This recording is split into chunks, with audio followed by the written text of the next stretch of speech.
আসসালামু আলাইকুম রহমতুল্লাহি ওবারাকাতু। হাঁটাহাঁটির ধারাবাহিকতায় আজকেও একটি সবুজের আকর্ষণে ছুটে চলে আসলাম। দেখেন আমার মাথার উপরে সবুজ সবুজের সমারোহ।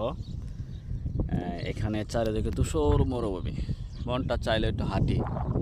আমার হাঁটার সঙ্গী সবসময় যে এই কুকুরটা আছে আমার সাথেই, খুবই খুবই প্রভুভক্ত। তাকে সকালবেলা রুটি দিছি, খাইছে।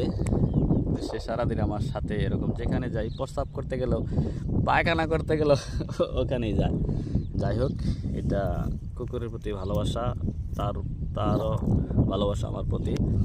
আজকে মূল উদ্দেশ্য ভিডিওটারে দেখেন, গাছে সবুজ পাতার সমারোহ, যেন বসন্ত এসেছে মরুভূমির ভিতরে। মূলত আমার কাজটা এখান থেকে অনেক দূরে, হাঁটাহাঁটি করতে আসলাম যে দেখি গাছ, অনেক দিন থেকে গাছের ছায়া তথা শরীরে লাগায় না, কারণ মরুভূমির ভিতরে গাছ পাওয়া যায় না, সবসময় বাসা বাড়িতে থাকা হয়, সেক্ষেত্রে সেভাবে গাছের খুব সন্নিকটে আসা হয় না। তো যাই হোক, এই যে সবুজের ভালোবাসার টানে চলে আসলাম।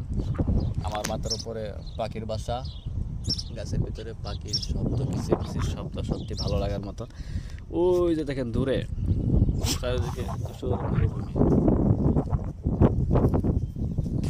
চারিদিকে ধূসর মরুভূমি।